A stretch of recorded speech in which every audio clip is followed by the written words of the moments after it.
ماہرہ زینب خان کے قلم سے لکھا ناول میں تیرے قربان، قسط نمبر 19۔ کوشش بہت کی کہ راز محبت عیاں نہ ہو، ممکن کہاں تھا کہ آگ لگے اور دھواں نہ ہو۔ سعدین حویلی میں ایک صفحہ ماتم بچھا تھا۔ وسیع لان میں دریاں بچھا کر افسوس کے لیے آئے ہوئے لوگوں کے بیٹھنے کا انتظام کیا گیا تھا۔ رضا غازی اور صوفیہ کی آخری رسومات ادا کی جا چکی تھیں۔ کچھ دیر پہلے ہی سب قبرستان سے واپس آئے تھے۔ سعادت غازی کے آنسو تھے کہ تھمتے ہی نہ تھے۔ عرصے بعد ملے بیٹے کو خود اپنے ہاتھوں سے دفنا کر آئے تھے۔ ان کا دل خون کے آنسو رو رہا تھا۔ ان کے تینوں بیٹے اور پوتے ان کے پاس موجود تھے، انہیں دلاسا دینے کو، لیکن دل تو جیسے پھٹنے کے قریب تھا۔ اس کے چہرے پر پتھروں کی سی سختی تھی۔ آنکھیں تو ایسی تھی جیسے لہو ابھی چھلک پڑے گا۔ اسے نہیں معلوم تھا کہ کون کون اس کے پاس آ کر اس سے تعزیت کر رہا تھا۔ کل وہ ساری رات آفس میں ہی تھا۔ ایک ضروری فائل پر اس نے پوری رات جا کر کام کیا تھا۔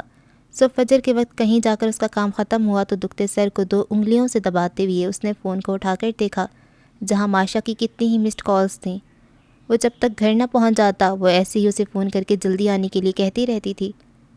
کچھ دیر میں پہنچ رہا ہوں ماشا رانی۔ ماشا کو ٹیکسٹ بھیج کر وہ سامان سمیٹنے لگا۔ جانتا تھا وہ نماز کے لیے جاگ رہی ہوگی۔ جب وہ گھر پہنچا تو صبح کا اجالا پھیل چکا تھا۔ گہری سانس پھینکتے ہوئے وہ گاڑی گھر میں لے جانے کی بجائے باہر ہی کھڑی کر دی۔ جیسے ہی وہ ڈرائیونگ سیٹ سے باہر نکلا، داریان اور فرمان کو حواس باختگی کے عالم میں گھر سے نکلتے ہوئے دیکھا۔ انس، وہ دونوں اس کی جانب بڑھے۔ کیا ہوا فرمان بھائی، سب خیریت ہے؟ انس نے ان کے چہرے کے تاثرات دے کر تشویش سے پوچھا۔ فون کہاں ہے تمہارا؟ ان کی بجائے داریان نے اس سے پوچھا تو اس نے جیکٹ کی جیب سے فون نکالا جو لو بیٹری کے باعث بند ہو چکا تھا۔ انس کو یاد آیا جب وہ ماشا کو ٹیکسٹ کر رہا تھا تو تب اس نے سوچا تھا کہ وہ گھر جا کر ہی اسے چارج کرے گا۔ چارجنگ ختم ہو گئی تھی، کوئی مسئلہ ہوا ہے کیا؟ وہ پریشانی سے انہیں دیکھ رہا تھا کہ وہ لوگ اسے کچھ بتایا کیوں نہیں رہے تھے آخر۔ فرمان نے اس کے کندھے پہ ہاتھ رکھتی ہوئی جیسے اسے اپنے ساتھ کا یقین دلایا تھا۔ انکل اور آنٹی پر قبرستان کے باہر اٹیک ہوا تھا۔ داریان نے ازحد مشکل سے وہ الفاظ ادا کیے تھے، جبکہ وہ ابھی بھی ناقابل فہم تاثرات کے ساتھ باری باری ٹکر ٹکر انہیں دیکھ رہا تھا۔ موقع پر ہی ڈیتھ ہو گئی۔ داریان کو اپنی یہ آواز لرزتی محسوس ہوئی تھی، جبکہ اسے تو لگا جیسے اس کے کانوں میں سور پھونک دیا گیا ہو۔ کیا بکواس کرے ہو تم؟ شوق اور صدمے کے باعث اب وہ شدید غصے کی کیفیت میں اسے گھور رہا تھا۔ وہ مان ہی نہیں سکتا تھا کہ اس کے ہنستے مسکراتے ماں باپ اب دنیا میں نہیں رہے تھے۔ وہ یقین کر بھی کیسے سکتا تھا؟ کل ہی تو وہ انہیں صحیح سلامت چھوڑ کر گیا تھا، لیکن واپسی میں اسے یہ کیا سننے کو مل رہا تھا کہ اس کے ماں باپ مر چکے تھے۔ فرمان بھائی یہ کیا کہہ رہے؟ شدید ضبط کے باوجود بھی اس کی آواز اور آنکھوں میں نمی در آئی تھی۔ فرمان نے بنا کچھ کہے اسے گلے لگا لیا تھا۔ انس، سنبھالو خود کو، ان کا جانا ایسے ہی لکھا تھا۔ فرمان خود بھی یقینی کا شکار اسے تسلی دینے کی ناکام سی کوشش کر رہے تھے۔ اگر انس خود پہ قابو نہ رکھ پاتا تو باقی معاملات کو کیسے سنبھال پاتا؟ جھوٹ بول رہے ہیں آپ دونوں مجھ سے۔ وہ ایک جھٹکے سے ان سے الگ ہوا۔ اس کی آنکھیں لہو رنگ ہو چکی تھیں۔ انہیں ہاسپٹل لے جایا گیا تھا لیکن وہ جانبر نہ ہو سکے۔ ان کی ڈیڈ باڈیز تمہارے دادا سعدین حویلی لے گئے ہیں۔ ضبط کے باعث اس نے اتنی سختی سے نچلا لب دانتوں تلے دبا رکھا تھا، اس سے خون چھلک پڑا۔ وہ یہ سب سننا نہیں چاہتا تھا۔ وہ دل میں شدت سے دعا مانگ رہا تھا کہ کاش اس وقت اس سے بھی موت آ جائے۔ اس نے تو اپنے بابا سے وعدہ کیا تھا کہ وہ انہیں تکلیف پہنچانے والے کی زندگی کو جہنم بنا دے گا۔ ماشا کہاں ہے؟ اس نے بے قراری سے پوچھا۔ عیشا اس کے ساتھ ہے، اور ابھی جنازے سے واپسی پر افسوس کے لیے آئے ہوئے لوگ ایک ایک کر کے رخصت ہو رہے تھے۔ سارے مرد حضرات بیٹھک میں موجود سعادت غازی کی دلجوئی کرنے اور انہیں دلاسا دینے میں مگن تھے، لیکن وہ وہاں نہیں گیا۔ وہ باہر لان کے سٹیپس پہ ہی بیٹھا تھا، جھکی گردن اور ڈھلکے شانوں کے ساتھ۔ شام ڈھل کر رات میں بدل چکی تھی، لیکن اس کے اندر جیسے زندگی کی رونق مانت پڑ چکی تھی۔ وہ ایک خالی سا کھوکھلا وجود خود محسوس کر رہا تھا۔ ابیر، فاز اور عاشر کے علاوہ سالار بھی اس کے پاس آیا تھا۔ اس سے افسوس کیا تھا، تعزیت کی تھی، لیکن اس نے سر اٹھا کر بھی کسی کو نہ دیکھا۔ اس کے ساتھ بیٹھا داریان ہی ان سب سے بات کر رہا تھا، لیکن اب تو وہ بھی جا چکا تھا۔ اس کے اندر ایک لاوا سپک رہا تھا، ایک الاؤ تھا جو ابل ابل کر باہر آنے کو بےتاب تھا، لیکن پھر بھی اس میں بلا کی برداشت تھی۔ فرمان درانی اور ظہیر سلطان کی فیملیز بھی اس وقت سعدین حویلی میں موجود تھیں۔ ماشا اس وقت مہرما اور عیشا کے ساتھ ہی بیٹھی تھی۔ وہ جب سے حویلی آئی تھی رونے کے علاوہ اس نے کچھ نہیں کیا تھا، لیکن سارا دن گزرنے کے بعد اس کے غم اور اذیت پہ اشتعال غالب آنے لگا تھا۔ لب بھینچے برستی آنکھوں سے وہ اس کمرے کے در و دیوار کو دیکھ رہی تھی۔ اس کے کانوں میں انس کی باتیں گردش کر رہی تھیں۔ وہ اس سے صرف صبح ملی تھی۔ اس نے اسے گلے لگا کر صرف اتنا کہا تھا کہ وہ اپنے ماں باپ کا انتقام ضرور لے گا، لیکن اسے صبر نہیں آ رہا تھا۔ اس کی ہستی بستی دنیا لمحے میں اجڑ گئی تھی۔ اس کے سامنے اگر اس کے ماں باپ کا قاتل آ جاتا تو وہ خود اپنے ہاتھوں سے ان کی جان لے لیتی۔ پچھلی بار کی طرح اس بار وہ فاس کے کمرے میں نہیں ٹھہرا۔ اس کے لیے الگ سے کمرے کی صفائی ستھرائی کر کے تیار کر دیا گیا تھا۔ اس کا بس چلتا تو وہ ساری رات باہر لان میں ہی گزار دیتا، لیکن ضمیر غازی نے زبردستی اسے وہاں سے اٹھنے پر مجبور کر دیا تھا۔ وہ خود اسے اپنے ساتھ اس کے روم میں لے آئے تھے۔ کتنی ہی دیر اس کے پاس بیٹھے اسے نرم لہجے میں سمجھاتے رہے تھے کہ اللہ کی رضا سمجھ کے اس حقیقت کو قبول کر لو، لیکن وہ کوئی بھی جواب دینے کے بجائے چپ چاپ سنتا رہا تھا۔ انس کی اس شکست خوردہ سی حالت دیکھ کر وہ جیسے اس کی ساری غلطیوں کو معاف کر گئے تھے۔ انہیں اٹھ کر گئے، کافی دیر ہو چکی تھی۔ صبح سے اس نے ایک گھونٹ بھی پانی کا نہیں پیا تھا۔ جانے کتنی ہی دیر گزر گئی تھی، اسے بیڈ پر ساکت بیٹھے، جب بھی دروازہ ہلکی سی آواز سے بند ہوا۔ کوئی دھیمے قدم اٹھاتا ہوا اس کے نزدیک آیا۔ ہاتھ میں پکڑی ٹرے کو سائڈ ٹیبل پہ رکھتے ہوئے وہ اس کے جھکے سر کو دیکھتے ہوئے اس کے برابر میں بیٹھ گئی۔ بنا کچھ کہے دونوں ہاتھوں میں اس کا بازو تھامتے ہوئے سر اس کے شانے سے ٹکا دیا، لیکن اس کے پتھر وجود میں پھر بھی کوئی جنبش نہ ہوئی۔ ریشام کی خود کی آنکھیں بھیگی ہوئی تھیں۔ وہ صرف ان سے ایک بار ملی تھی اور ایک ہی ملاقات میں ان کی خوش اخلاقی کی گرویدہ ہو گئی تھی۔ صوفیہ اور رضا غازی اس لیے اس سے محبت سے نہیں ملے تھے کہ وہ سعدین حویلی کی بیٹی تھی، بلکہ اس لیے بھی کہ وہ ان کے اکلوتے بیٹی کی پسند تھی، اس کی محبت تھی، اور پھر اب تو شریک حیات بھی بن چکی تھی۔ صوفیہ غازی نے تو اسے اپنے ہاتھ سے اتار کر سونے کی انگوٹھی بھی پہنا دی تھی، یہ کہہ کر کے میری تو خواہش ہے کہ انس اور تمہاری شادی جلد سے جلد ہو جائے، لیکن وہ تب کی بات ہے، ابھی تو تم پہلی بار اس گھر میں آئی ہو، یہ تحفہ تو ابھی قبول کر لو۔ وہ منع کرتی رہ گئی تھی، لیکن ان کی محبت کے آگے اسی ہتھیار ڈالنے ہی پڑے تھے۔ وہ پہلی اور آخری ملاقات یاد کر کے اس کی آنکھوں سے ٹپ ٹپ آنسو گر رہے تھے۔ اس کے اپنے دل کی حالت عجیب تھی، اسے وہ الفاظ نہیں مل رہے تھے جن کا استعمال کر کے وہ انس کو دلاسا دے پاتی۔ وہ سب سے منفرد ہی تھی، لبوں سے کچھ نہیں کہہ رہی تھی، لیکن اپنے عمل اور خاموشی سے اپنے ساتھ ہونے کا اسے پورا یقین دلا رہی تھی۔ جب بھی اس کے ساکت وجود میں جنبش سی ہوئی، انس نے اپنے بازو پر سے اس کے ہاتھ ہٹا دیے تھے۔ وہ بھی کچھ کہہ بھی نہیں پائی تھی کہ وہ اسے خود سے لگائے اس کے کندھے پر سر رکھے، بری طرح ٹوٹ کے بکھر چکا تھا۔ اس کے آنسو ریشام کی شال کو بھگونے لگے تھے۔ اس نے تو کبھی کسی مرد کو آج سے پہلے روتے نہیں دیکھا تھا۔ اسے سمجھ نہیں آ رہا تھا کہ وہ اسے کیسے سنبھالے۔ اس کی تکلیف پر وہ خود بھی رو پڑی تھی۔ اس کے ساتھ ساتھ وہ خود بھی روتی ہوئی اس کے بالوں کو سہلا رہی تھی۔ یوسف، وہ بھیگی آنکھوں سے اسے دیکھ رہی تھی جو ایک جھٹکے سے اس سے الگ ہو کر کھڑا ہو چکا تھا۔ اس کا وجود آگ کی لپٹوں میں تھا۔ یوسف، میری طرف دیکھو۔ ریشام اس کی جانب بڑھی، اس کے جلتے چہرے کو اپنی ہتھیلی میں بھرے اسے تحکم سے کہہ رہی تھی، جو اس وقت ٹوٹی بکھری حالت میں کھڑا نفی میں سر ہلا رہا تھا۔ اس کے چہرے پر اذیت ہی اذیت رقم تھی۔ سارا دن جس مشکل سے وہ خود پہ ضبط کے پہرے بٹھائے ہوئے تھا، وہ ایک ایک کر کے سارے ٹوٹ چکے تھے، یا یوں کہنا چاہیے کہ ریشام غازی کی موجودگی میں وہ سارے بند توڑ بیٹھا تھا۔ اس لڑکی کے سامنے وہ خود پہ جبر نہیں کر سکا تھا۔ آپ چلی جائیں یہاں سے۔ اس کے اندر گھٹن کا احساس بڑھتا ہی جا رہا تھا۔ بھاری لہجے میں سختی سے اسے جانے کو کہا، جو اس کی بات ماننے کی بجائے مزید اس کے قریب آ گئی تھی۔ تم ایسے چھوڑ کر تو نہیں جاؤں گی میں؟ ریشام، خدا کے لیے مجھے اکیلا چھوڑ دیں۔ اس نے ریشام کے سامنے ہاتھ جوڑے تھے، لیکن اس کا لہجہ، اس کا انداز ملتجی تھا۔ خود کو سنبھالو یوسف، سب ٹھیک ہو جائے گا۔ اس کی پیشانی پر بکھرے بال کو سنوارتے ہوئے وہ اسے بہلانے کی کوشش کر رہی تھی۔ ٹھیک ہو جائے گا؟ انس نے چونک کر اسے دیکھا۔ میرے ماں باپ قتل ہو چکے ہیں ریشام بی بی، وہ واپس نہیں آ سکتے۔ غم اور غصے سے اس کی رگیں ابھر آئی تھیں۔ ان کے قاتل کیفر کردار تک ضرور پہنچیں گے، وہ مضبوط لہجے میں بولی۔ قاتل تو آپ کے گھر میں موجود ہے۔ انس کے زخم خوردہ سے لہجے پر اس نے بری طرح چونک کر اسے دیکھا۔ کیا کہہ رہے ہو تم؟ اس کے لبوں سے سرسراتی سی آواز نکلی۔ آخر وہ کس پر اپنا شک ظاہر کر رہا تھا؟ لیکن وہ اس کی بات کا جواب دینے کے لیے وہاں رکا ہی نہیں تھا۔ گھٹنوں کے بل بیٹھے ہوئے اس نے قبر کی نم مٹی کو اپنی مٹھی میں بھرا ہوا تھا۔ اس کی آنکھیں شدت گریا سے سرخ پڑی ہوئی تھیں۔ رضا غازی نے اسے 1000 بار یہ بات سمجھائی تھی کہ سعدین حویلی سے رشتہ جوڑنے کی بھاری قیمت چکانی پڑے گی، لیکن وہ یہ نہیں جانتا تھا کہ یہ قیمت اس کے ماں باپ کے خون سے ادا کی جانی تھی۔ اسے رہ رہ کر خود پہ طے آ رہا تھا کہ کاش وہ اپنی ضد سے مجبور ہو کر حقیقت کو منظر عام پر نہ لاتا، جو جیسا چل رہا تھا اس کو ویسے ہی چلنے دیتا۔ لیکن اس کے سر پر بھی جیسے اس وقت جنون چڑھا تھا اپنے باپ کی شناخت کو دنیا کے سامنے لانے کا۔ ساری زندگی اس نے رضا غازی کو جس بے بسی اور دکھ کی آگ میں جلتے دیکھا تھا، وہ بس انہیں اس غم سے نکالنا چاہتا تھا۔ سگے باپ کے ہوتے ہوئے بھی انہوں نے یتیموں والی زندگی بسر کی۔ وہ فجر سے پہلے بہت حویلی سے نکل آیا تھا۔ نماز ادا کر کے وہ سیدھا قبرستان ہی پہنچا تھا۔ اس کی دل میں بھڑکتی آگ شدت پکڑتی جا رہی تھی۔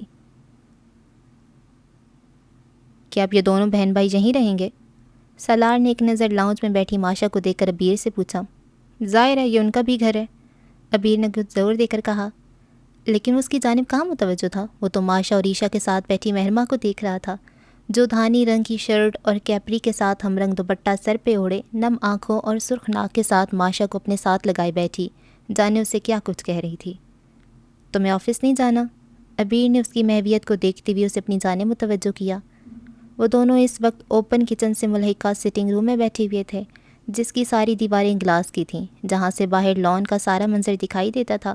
اس کا ایک گلاس ڈور وہیں لان میں کھلتا تھا، جبکہ دوسرا وسیع لاؤنج میں۔ وہاں خواتین کی موجودگی کے باعث وہ دونوں سیٹنگ میں ہی بیٹھے تھے۔ آج موڈ نہیں میرا جانے کا، وہ غسل مندی سے بولا تو ابیر نے چونک کے اسے دیکھا۔ سالار کے منہ سے ایسی بات سن کر وہ واقعی میں حیران تھا۔ جبھی لان کی طرف کھلنے والے دروازے سے اسے داخل ہوتے دیکھ ابیر نے پریشانی سے اسے مخاطب کیا۔ انس، کہاں چلے گئے تھے تم؟ کب سے تمہارا فون ٹرائی کر رہا تھا میں۔ جس نے شدت ضبط سے لب بھینچ رکھے تھے، چہرے سے وہ نارمل نہیں لگ رہا تھا۔ بنا کچھ کہے وہ تیز تیز قدم اٹھائے ہوئے ان تک پہنچا، پھر دیکھتے ہی دیکھتے ایک زوردار گھونسا سالار کے منہ پر مارا۔ وہ اس کے لیے قطعی تیار نہیں تھا۔ What the hell؟ ہاتھ کی پشت کو ناک پر رکھتے ہوئے اس نے تیش سے انس کو دیکھا۔ اگر ابیر ترنت بیچ میں نہ آتا تو کوئی بعید نہیں تھی کہ وہ یہ حرکت دوبارہ کرتا۔ کیا کر رہے ہو تم یہ؟ ابیر نے بمشکل ہی انس کو سنبھالا تھا، لیکن وہ اسے دیکھ کہاں رہا تھا۔ اس کی آنکھ اگلتی نظریں تو سالار پر تھیں صرف۔ میں قبر تک تمہارا پیچھا کروں گا سالار غازی، بھاری آواز میں ایک ایک لفظ کو چبا کر کہتی ہوئے وہ جیسے آنکھوں سے نکلتی تپش سے اسے جلا کر راکھ کر دینا چاہتا تھا۔ جھٹکے سے اس نے خود کو ابیر کی گرفت سے آزاد کروایا تھا۔ وہ کہہ کر وہاں رکا بھی نہیں تھا، سیدھا سعادت غازی کے کمرے کی جانب بڑھ گیا تھا۔ آپ مجھے اس طرح کیوں دیکھ رہے ہیں ابیر بھائی؟ کیا میں آپ کو اتنا بزدل نظر آتا ہوں جو چھپ کر وار کروں گا؟ ناک سے بہتے خون کو روکنے کے لیے اس نے رومال کو زور سے دبا رکھا تھا۔ ابیر کو خود کو جانچتی نظروں سے دیکھتا پایا تو بھنا کر بولا، میں تم پر شک نہیں کر رہا ہوں سالار، لیکن… کیا لیکن؟ وہ تم پر ہی کیوں اپنا شک ظاہر کر رہا ہے؟ ابیر کا انداز سنجیدگی لیے ہوئے تھا۔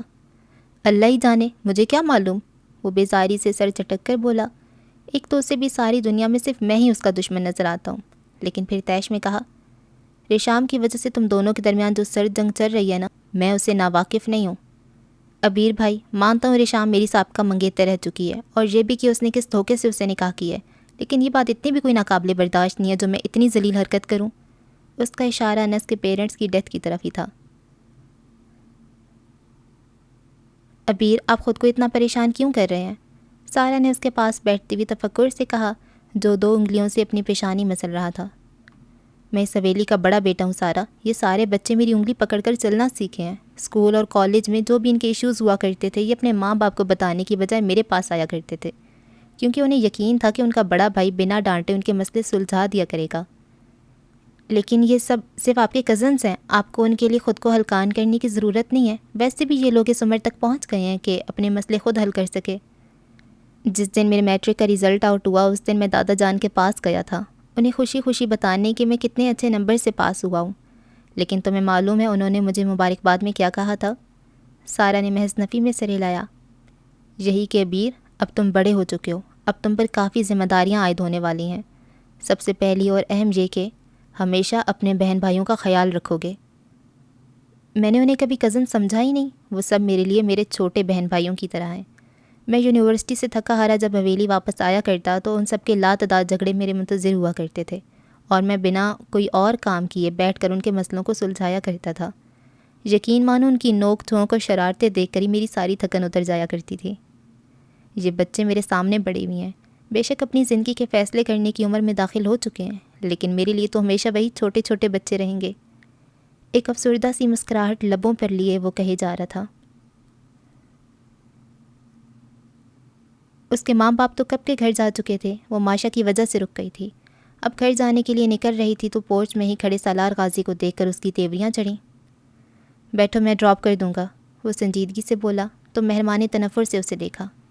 کوئی ضرورت نہیں ہے، کیب بلوائی ہے میں نے، واپس بھیج دیے میں نے اسے۔ کس خوشی میں؟ کیونکہ میں موجود ہوں تمہیں ڈراپ کرنے کے لیے۔ تمہیں بہت شوق ہے میرا ڈرائیور بننے کا؟ ڈرائیور بننے کے علاوہ تو میں اور بھی بہت کچھ بننا چاہتا ہوں تمہارا۔ ہٹو میرے راستے سے، مجھے دیر ہو رہی ہے۔ اس کی بات پر کان دھرے بنا ہینڈ بیگ سے گوگلز نکال کر آنکھوں پہ چڑھاتی ہوئی وہ تنک کر بولی۔ دھوپ سیدھی اس کے گلابی چہرے پر پڑ رہی تھی، دھانی آنچل کے حالے میں دمکتا اس کے دل کی دیواروں پر نقش ہوتا جا رہا تھا۔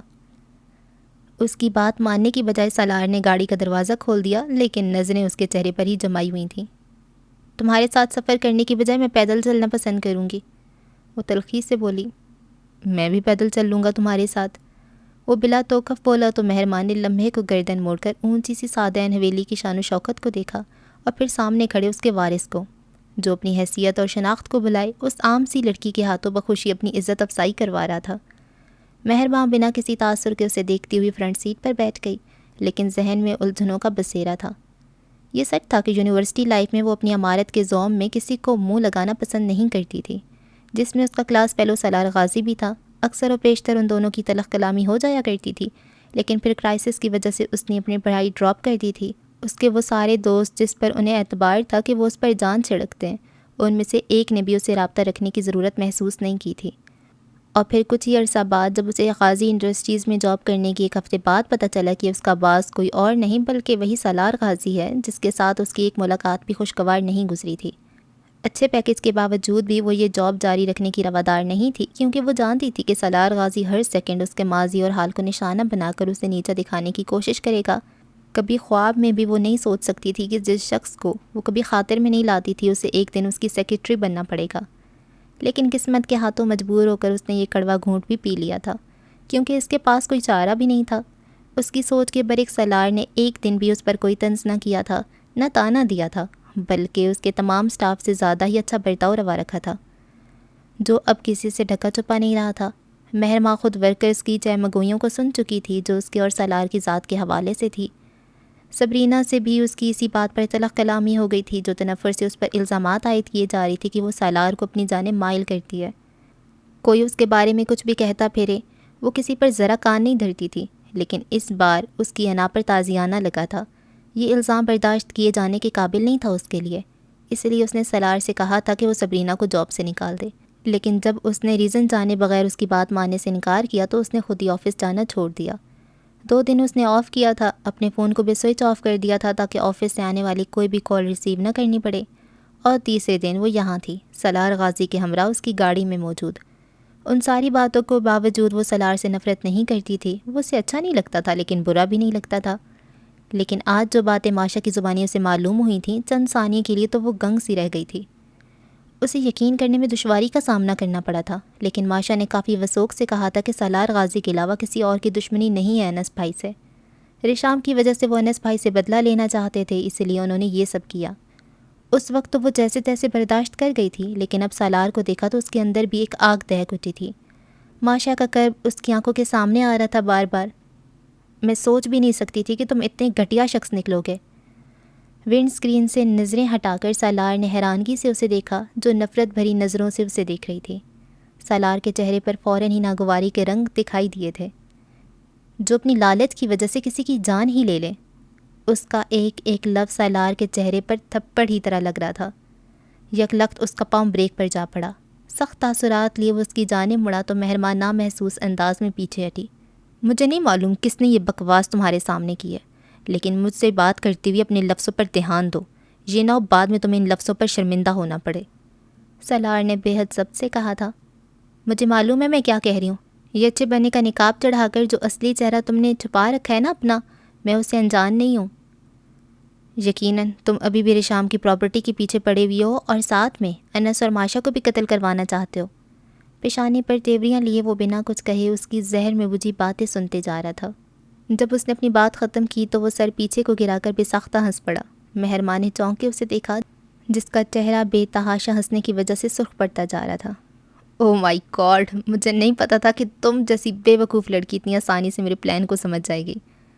پیچھے کو ٹیک لگا کر بیٹھتی ہوئے وہ کافی محظوظ سے انداز میں بولا، لیکن اس کے چہرے کا رنگ جیسے اڑتا جا رہا تھا۔ تو کیا سچ میں تم نے؟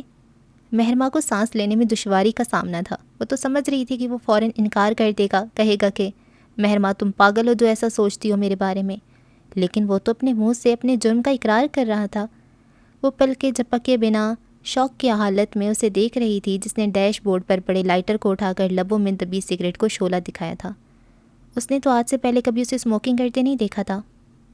تو مس مہرماں سلطان، ایک گہرا کش لے کر اس کی جانب مڑا، تمہارا اندازہ ٹھیک تھا میرے بارے میں فطرتاً ایک لالچی انسان ہوں، مجھے دولت سے عشق ہے۔ تم نے ماشا کے پیرنٹس کو کیوں قتل کیا؟ وہ ڈر و خوف کا شکار روندھی ہوئی آواز میں بولی۔ پراپرٹی کی وجہ سے، وہ میرے راستے میں ایک بڑی رکاوٹ تھے۔ اگر انہیں نہ مارتا تو سعادت غازی کی پراپرٹی کا ایک بڑا حصہ ان کے نام منتقل ہو جاتا، جو کہ میں کسی طور برداشت نہیں کر سکتا تھا۔ تو کیا تم ماشا اور انس؟ مہرماں سے اپنی بات مکمل بھی نہیں کی گئی تھی۔ میرے راستے میں رکاوٹ بننے والا ہر شخص اپنے انجام کو پہنچے گا مہرماں سلطان۔ اس کے لب و لہجے میں جتنی نرمی تھی، اس کی آنکھوں میں اتنی ہی صفاقی جھلک رہی تھی۔ گھٹن کا احساس اس کے اندر بڑھتا ہی جا رہا تھا۔ گاڑی کا دروازہ کھول کر وہ باہر نکل آئی۔ چوڑی سی روڈ کی دونوں اطراف میں اونچی گھاس اور جھاڑیاں تھیں، جبکہ دور پہاڑوں میں سورج ڈوبنے کی تیاریاں کرتے ہوئے سارے میں ویرانی سی پھیلا چکا تھا۔ کھلی فضا میں گہری سانس لیتے ہوئے اس کی آنکھوں سے ٹپ ٹپ کتنے ہی آنسو نکلے تھے۔ اندر بیٹھو، یہ جگہ ٹھیک نہیں ہے۔ دوسری جانب سے وہ بھی باہر نکل کے اسے دیکھتی ہوئی سنجیدگی سے بولا۔ وہ ایک گنجان آباد علاقہ تھا، جہاں رات ڈھلتی اکثر کچھ جنگلی جانور بھی آ نکلتے تھے۔ میں تمہارے ساتھ نہیں جاؤں گی، وہ زخمی نظروں سے اسے دیکھتی کاٹ تار لہجے میں بولی۔ میں تمہیں یہاں اکیلے نہیں چھوڑ سکتا۔ سالار غازی، تمہیں اچھے سے معلوم ہے میرے پاس نہ کوئی دولت ہے اور نہ ہی کوئی پراپرٹی، اس لیے تم میرا پیچھا چھوڑ دو۔ میرے پاس تمہیں دینے کے لیے کچھ بھی نہیں ہے۔ مہرماں نے وہی بات دہرائی تھی جو وہ کچھ دن پہلے بھی اسے کہہ چکی تھی، اور بدلے میں اس کی ناراضگی اور غصہ بھی جھیلا تھا۔ لیکن اس بار سالار کے چہرے پر کوئی ناگوار تاثرات نہیں تھے، بلکہ ایک الگ ہی مسکراہٹ اس کے لبوں پر جھلک دکھلا رہی تھی۔ مجھے تم سے تمہاری پراپرٹی نہیں، بس تمہاری ذات چاہیے۔ ہوا سے لہراتے اس کے بالوں کی لٹ کو انگلی پر لپیٹتے ہوئے اس کے انداز میں صرف نرمی تھی۔ وہ جیسے کرنٹ کھا کر پیچھے ہٹی۔ اس کے الفاظ اس کے کان میں سائیں سائیں کر رہے تھے۔ پیشانی پر پسینے کی بوندیں چمکنے لگیں۔ گاڑی میں بیٹھو، شام ڈھل رہی ہے، یہاں رکنا ٹھیک نہیں۔ اس نے فوراً ہی اپنے تاثرات بدلے۔ مہرماں مر کر بھی اس کے ساتھ نہیں جانا چاہتی تھی، اور سالار غازی اسے وہاں تنہا چھوڑ کر نہیں جانے پر راضی تھا۔ بی بی، یہ کہاں دن دن آتی پھر رہی ہو؟ سفینہ تائی نے اسے دھڑ دھڑ سیڑھیاں اترتے دیکھ کر ناگواری سے ٹوکا۔ اس کے لباس کو دیکھ کر بھی ان کی تیوریاں چڑھی تھیں۔ اپنے بھائی کے پاس جا رہی ہوں، ناچار اس نے رک کر کہا۔ تمہارا بھائی اس وقت بیٹھک میں موجود ہے، اور وہاں حویلی کی عورتیں منہ اٹھا کر نہیں چلی جاتیں۔ تو کیا منہ یہیں رکھ کر جاتی ہیں؟ زبان دیکھو ذرا اس کل کی لڑکی کی۔ جاؤ اپنے کمرے میں جا کر بیٹھو۔ بریزے، اسے پہننے کے لیے ڈھنگ کے کپڑے دو۔ کیا ہوا ہے میرے کپڑوں کو؟ میں نے تمہیں کہا اپنے کمرے میں جاؤ، پھر کہاں جا رہی ہو؟ اپنے بھائی کے پاس جا رہی ہوں، اور مجھ پر اس حویلی کے قاعدے قانون زبردستی لاگو کرنے کی ضرورت نہیں ہے، کیونکہ اس حویلی سے میرا کوئی تعلق نہیں ہے۔ زہرخند لہجے میں کہتی ہوئی وہ وہاں رکی نہیں تھی۔ خصوں میں مقید پیروں کو مضبوطی سے حویلی کے فرش کو رونتی ہوئی وہ تقریباً بھاگتی ہوئی بیرونی سمت آئی، جہاں سے اپنے ہی دھیان میں داخل ہوتے فاز سے ٹکراتے ٹکراتے بچی۔ کہاں جا رہی ہیں آپ؟ فاز نے ایک نظر دیکھ کر اس پر سے نگاہ ہٹا لی تھی۔ اس نے کبھی حویلی کی لڑکی کو بنا دوپٹے یا بنا سر ڈھکے نہیں دیکھا تھا۔ سامنے کھڑی لڑکی کا تعلق بھی اب اس حویلی سے جڑ چکا تھا۔ وہ بے شک اس چیز کو قبول نہ کرتی، لیکن فاز غازی اس کی حیثیت اور اہمیت کو دل سے قبول کر چکا تھا۔ کیا مجھے ہر قدم پر سب کو صفائیاں دینی پڑیں گی؟ اس کا انداز آگ کی تپش لیے ہوئے تھا۔ وہ تو اس چھوٹی سی لڑکی کے انداز دیکھ کر ہی دنگ رہ گیا تھا۔ میں آپ سے صفائی نہیں مانگ رہا، لیکن باہر مہمان موجود ہیں، آپ اس طرح سے نہیں جا سکتی ہیں۔ اس کے برعکس فاز کا انداز نرمی لیے ہوئے تھا۔ مجھے مت بتاؤ مجھے کس کے سامنے کس طرح سے جانے، اپنے کام سے کام رکھو تم۔ اپنی اور فاز کی عمر کا خیال کیے بغیر وہ نفرت انگیزی سے بپھر کر بولی۔ فائن۔ نچلا لب دباتے ہوئے وہ سر کو خفیف سی جنبش دیتے ہوئے ماشا کے پیچھے ہی کھڑی بریزے سے مخاطب ہوا۔ کوئی چادر یا شال وغیرہ لے کر آؤ۔ وہ فوراً ہی سر ہلاتی اپنے کمرے کی جانب بھاگی، جبکہ وہ بھیگی شکوہ کناہ نگاہوں سے اسے دیکھ رہی تھی جو اس کی راہ میں دیوار بن کر کھڑا تھا، جس سے گرا کر وہ آگے نہیں بڑھ سکتی تھی۔ آپ بے شک اس حویلی سے لا تعلقی ظاہر کریں، لیکن جو حیثیت اور مقام اس حویلی نے آپ کو دیا اس کی پاسداری آپ کو کرنی ہوگی۔ بریزے کی لائی ہوئی شال اس کے گرد پھیلا کر اڑاتے ہوئے وہ کافی ٹھوس لہجے میں اسے باور کروا رہا تھا، جو خود پر بے انتہا ضبط کیے کھڑی تھی۔ یہ اجنبی ماحول اس کے لیے ناقابل برداشت ہوتا جا رہا تھا۔ چلیں، اپنے پیچھے آنے کا اشارہ کرتے ہوئے اس نے دوبارہ باہر کی جانب قدم بڑھائے تو خون کے گھونٹ پیتے ہوئے اس نے فاس کی تقلید کی۔ تعزیت کے لیے آئے کافی سارے مہمان رخصت ہو چکے تھے، کچھ اکا دکا ہی باقی تھے جو جانے کے لیے تیار کھڑے تھے۔ وہ بنا ادھر ادھر دیکھے فاس کے پیچھے چلتی ہوئی سعادت غازی کی بیٹھک میں داخل ہو گئے، جہاں ان کے علاوہ صرف عبیر ہی موجود تھا، جو کچھ دیر پہلے ہی ایک فون کال سننے باہر گیا تھا۔ انس بھائی کہاں ہیں؟ اس کی نگاہوں کو جب انس کہیں دکھائی نہ دیا تو اس نے فاس کو دیکھا جس نے شانے اچکا دیے۔ مجھے نہیں معلوم۔ تو پھر یہاں کیوں لے کر آئے ہو مجھے؟ اس نے پرتپش لہجے میں کہا۔ میں نے بلایا تھا ماشا۔ اس سے پہلے کہ فاز اسے جواب دیتا، سعادت غازی نے نرمی سے اسے مخاطب کیا۔ آج سے تم یہیں رہو گی۔ میں یہاں کس حیثیت سے رہوں گی؟ یہ میرا گھر نہیں ہے۔ یہ تمہارا بھی گھر ہے ماشا۔ سعادت غازی اسے روکنے کے لیے کب سے قائل کر رہے تھے۔ یہ میرا گھر نہیں ہے، وہ روندی ہوئی آواز میں یہی بات دہرائی جا رہی تھی۔ یہ گھر اور یہ گھر والے میرے کچھ نہیں لگتے، کچھ بھی نہیں۔ تمہارا باپ میرا سگا بیٹا تھا، وہی بیٹا نا جس نے آپ کی ساری زندگی شکل نہیں دیکھی، ایک گناہ کی طرح چھپایا جسے۔ ماشا میری بیٹی، انہوں نے اس کے سر پہ ہاتھ رکھنا چاہا تو وہ پیچھے ہو گئی۔ آپ کی وجہ سے میرے ماما بابا اس دنیا سے چلے گئے، صرف آپ وجہ ہیں ان کی موت کی۔ سعادت غازی کے دل میں اٹھتا درد زور پکڑتا جا رہا تھا۔ اس چھوٹی سی لڑکی کی تکلیف ان کی تکلیف سے چھوٹی تو نہیں تھی۔ میرے ماں باپ اس دنیا سے چلے گئے صرف آپ کی وجہ سے۔ فاز کافی دیر سے چپ چاپ کبھی ماشا کو دیکھ رہا تھا تو کبھی سعادت غازی کو۔ جب ان کے چہرے پہ تکلیف کے آثار دیکھے تو لپک کر ان کی طرف آیا۔ دادا آپ ٹھیک تو ہیں؟ فاز کو ان کی حالت ٹھیک نہیں لگ رہی تھی۔ میں آپ کو کبھی معاف نہیں کروں گی، صرف آپ کی وجہ سے میرے بابا نے اپنی ساری زندگی کرب میں گزاری۔ ان کی حالت سے انجان وہ اپنے اندر کا غبار نکالے جا رہی تھی۔ Stop it! فاز ایک دم ہی اس پر بگڑا۔ دیکھ نہیں رہی تم ان کی حالت خراب ہو رہی ہے؟ ماشا کو ایک دم چپ لگی۔ وہ لڑکا اسے ڈانٹ رہا تھا جس کے نام سے بھی وہ واقف نہیں تھی۔ دادا آپ ٹھیک نہیں ہیں، میرے ساتھ ہاسپٹل چلیں۔ میں ٹھیک ہوں ماشا، میری بات سنو بیٹا۔ فاز کا ہاتھ اٹھا کر وہ پھر اسے مخاطب کر بیٹھے تو برستی آنکھوں سے نفی میں سر ہلاتی دروازہ کھول کر باہر نکل گئی تھی۔ اس حویلی والے سبھی پتھر دل تھے، سب کو بس دوسروں کا دل توڑنا آتا تھا۔ بار بار انس کو کال ملانے کے بعد بھی جب اس کا نمبر نہ ملا تو اس نے فرمان کو فون کیا۔ وہ روتے ہی اسے بس یہی کہے جا رہی تھی کہ وہ آ کر اسے یہاں سے لے جائے ورنہ اس کا سانس بند ہو جائے گا۔ اسے یقین دہانی کروانے کے بعد انہوں نے کچھ دیر بعد ہی داریان کو اسے لینے کے لیے بھیج دیا۔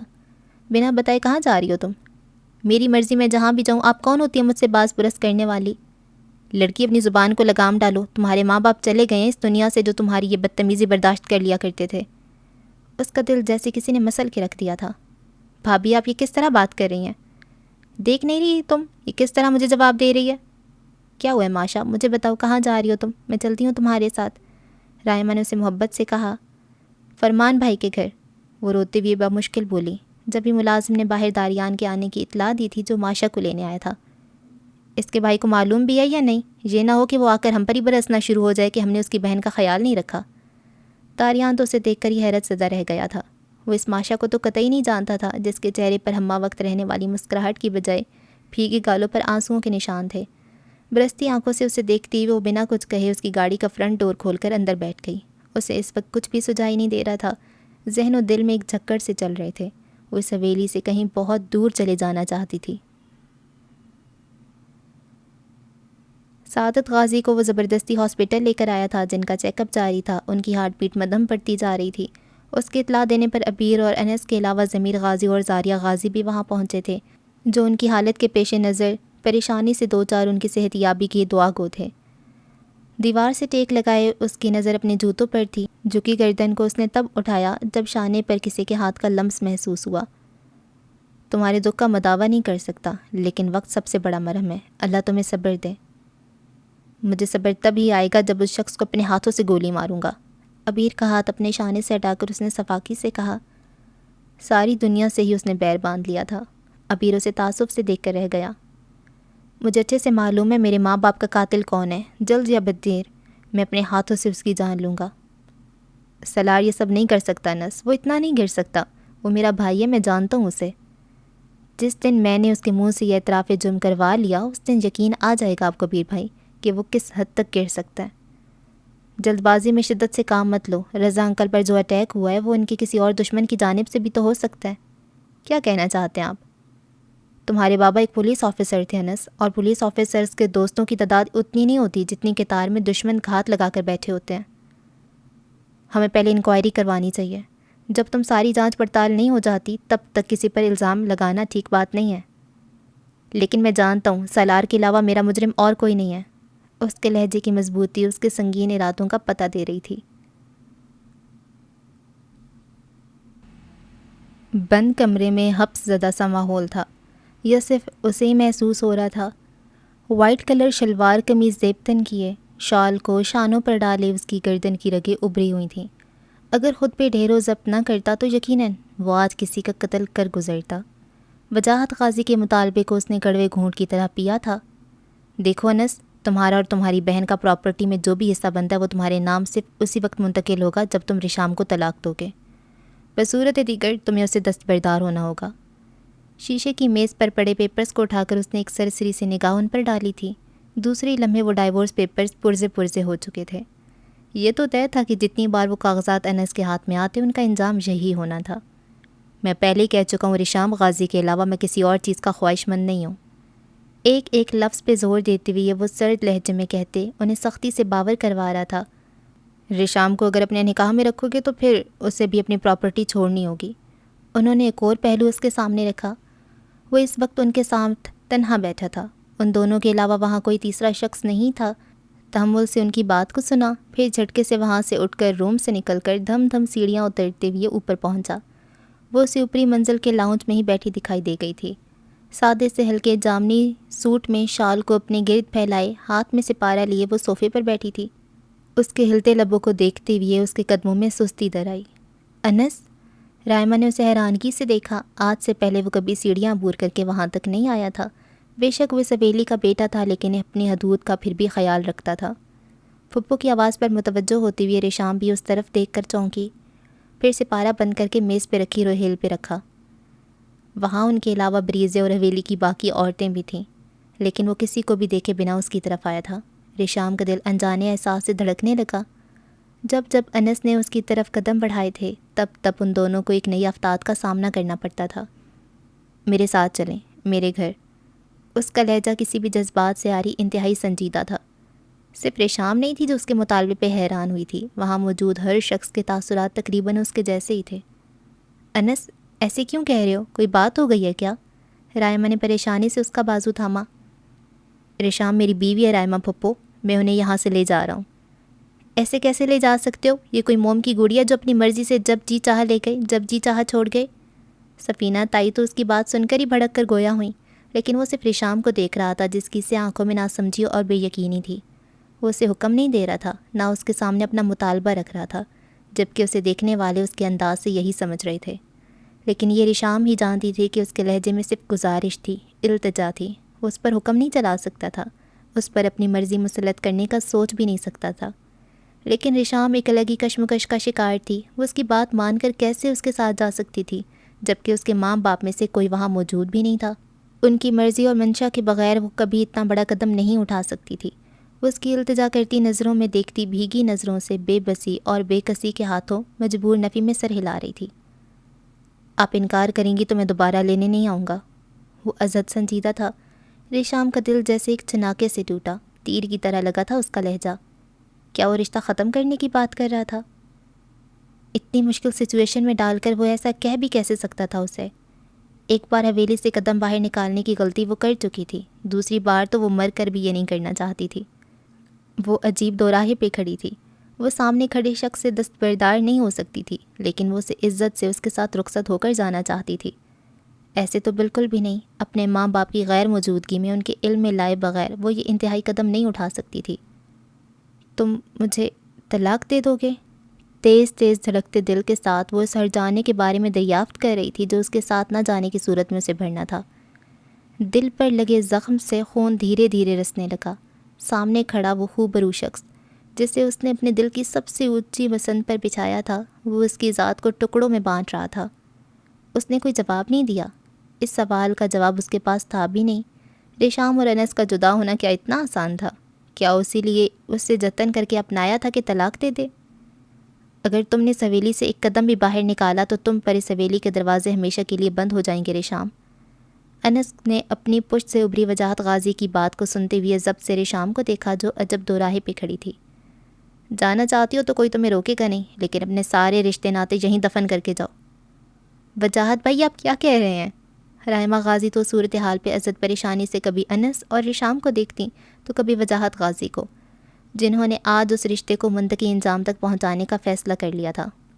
کاش ابیر یا ضمیر غازی میں سے کوئی وہاں موجود ہوتا تو اس سچویشن کو آرام سے ہینڈل کر لیتا، لیکن ان میں سے کوئی بھی وہاں موجود نہ تھا۔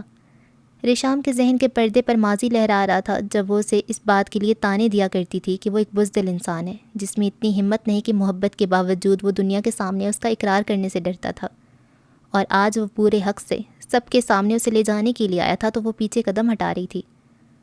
محبت کرنا اس کے دعویدار ہونا جتنا آسان ہے، اتنا ہی مشکل اس کے امتحانوں کو پاس کرنا اور اس طویل خاردار راستے کو عبور کر کے منزل تک پہنچنا ہے۔ اگر آپ محبت کے راستے میں آنے والی آزمائشوں کو برداشت کرنے اور قربانیاں دینے کی ہمت نہیں رکھتی تو آپ کو محبت کا علم لہرا کر ظاہر کرنے کی بھی ضرورت نہیں تھی۔ اس کی آواز محض اتنی تھی کہ سامنے کھڑی ریشام کو ہی سنائی دی تھی۔ ایک آنسو اس کی آنکھ سے بہتے ہوئے گال پر پھسلا، پھر دوسرا اور تیسرا۔ تم مجھے بغاوت کرنے کے لیے کہہ رہے ہو؟ انس کی صورت اسے دھندلی دکھائی دینے لگی تو اس نے ہاتھ کی پشت سے آنکھیں رگڑیں۔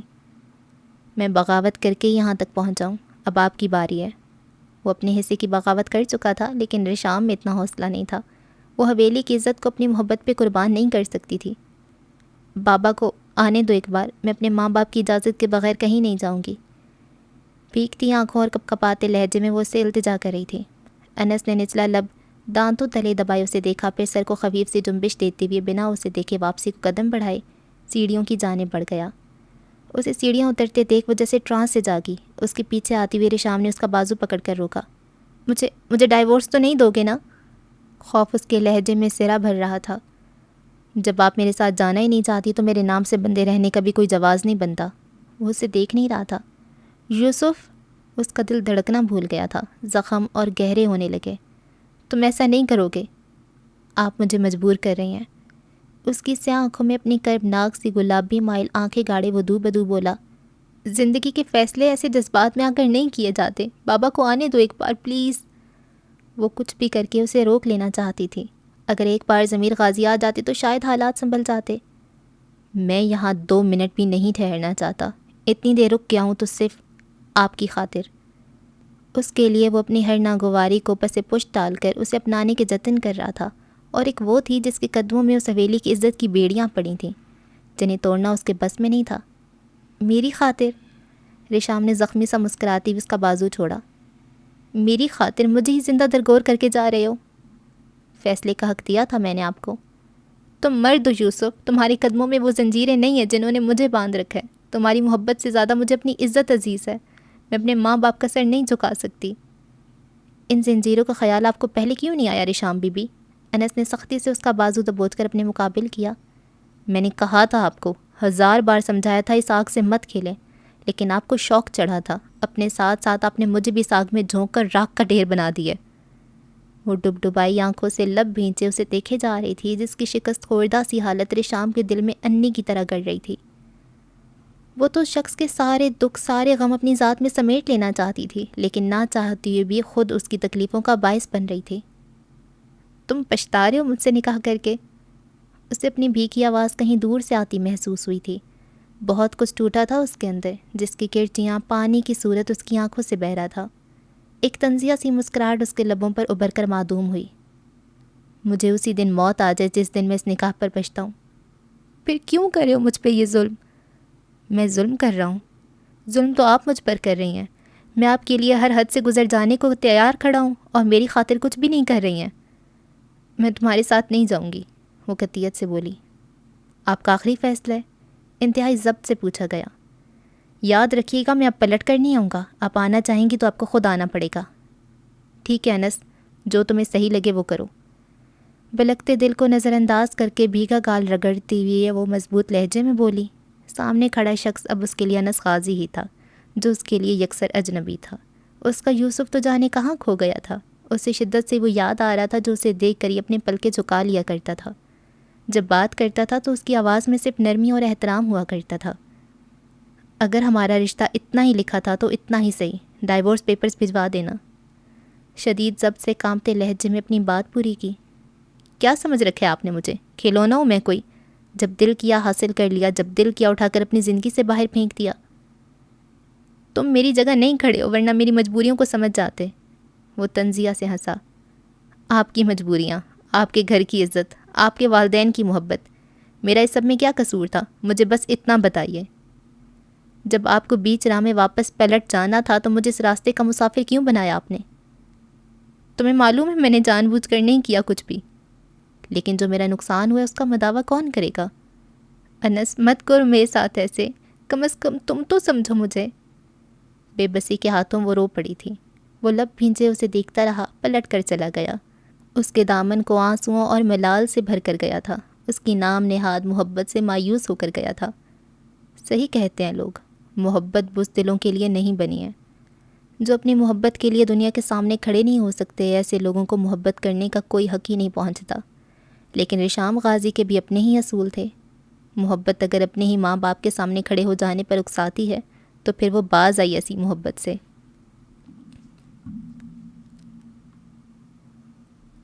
وہ تنے تاثرات کے ساتھ خالی دل لیے پورچ کی سیڑھیاں اترتی ہوئے جیسے ہی پورچ میں پہنچا، بڑے سیاہنی کھڑے دروازے سے اس کی گاڑی داخل ہو رہی تھی۔